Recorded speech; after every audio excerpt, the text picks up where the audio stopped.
রাহমাতুল্লাহ।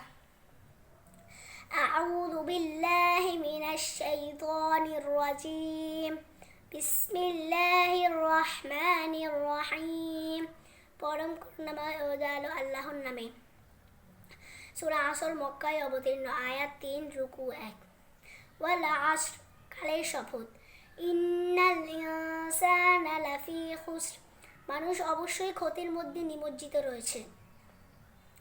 ইল্লাল্লাযীনা আমানু ওয়া আমিলুস সলিহাতি ওয়া তাওয়াসাউ বিল হাক্কি ওয়া তাওয়াসাউ বিস সবর, ওই সকল লোক ব্যতীত যারা ঈমান এনেছে, নেক কাজ করে ও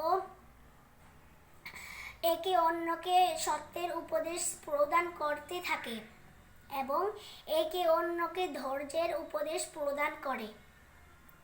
আসসালামু আলাইকুম ওয়া রাহমাতুল্লাহ।